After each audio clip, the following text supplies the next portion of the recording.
Hi friends, முடி கொட்டிக்கிட்டே இருக்குது, என்ன பண்ணாலும் அதுக்கு தீர்வே இல்லை, ஒரே டேண்ட்ரஃபாக இருக்குது, என்ன தான் பண்ணுறது அப்படின்னு சொல்லிட்டு எல்லாருக்கும் ஒரு கவலை இருக்கும். எனக்கும் அந்த பிரச்சனை இருந்ததுங்க. முடி கொட்டிக்கிட்டே இருக்கும். நானும் நிறைய யூஸ் பண்ணி பார்த்தேன், என்னென்னவோ ட்ரை பண்ணி பார்த்தேன், எதுக்குமே அது செட் ஆகலை, எதுக்குமே அது குறையவே இல்லை, அதிகமாக தான் கொட்டிக்கிட்டு இருந்துச்சு. அப்போ நான் சின்னதாக ஒன்று தான் பண்ணேன். அது பண்ண பிறகு எனக்கு ஒரு பெஸ்ட் ரிசல்ட் கிடச்சிருக்கு. நான் மட்டும் இல்லை, என் ஃப்ரெண்ட்ஸுக்கு சொல்லி அவங்களும் அதை ட்ரை பண்ணி ஒரு நல்ல ரிசல்ட் கிடச்ச பிறகு தான் இந்த வீடியோ போடுறேன்.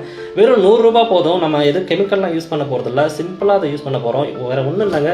ஒரு பாட்டில் விளக்கெண்ணெய், ஒரு பாட்டில் வேப்பெண்ணெய், இது ரெண்டுத்தையும் சம அளவில் எடுத்துக்கிட்டு மிக்ஸ் பண்ணிக்கிட்டு உங்கள் ஸ்கால்பில் படுற மாதிரி நல்லா தேய்ச்சி ஒரு 15 நிமிஷம் கழித்து சீயக்காய் போட்டு குளிச்சுடுங்க. ஒரு 4 நாளைக்கு ஒரு டைம் இதை பண்ணால் போதும். உங்களுக்கு நல்ல ஒரு பெஸ்ட் ரிசல்ட் கிடைக்கும். நீங்கள் தவறாமல் யூஸ் பண்ணி பாருங்கள். உங்களுக்கு நல்ல ரிசல்ட் கிடச்ச பிறகு இந்த வீடியோ புக் மார்க் பண்ணிக்கிட்டு நீங்கள் கமெண்ட்ஸில் வந்து சொல்லுங்கள். சைட் எஃபெக்ட் எதுவும் கிடையாது, ஏன்னா நம்ம எல்லா கெமிக்கல்லாம் எதுவும் யூஸ் பண்ண போகிறதில்ல.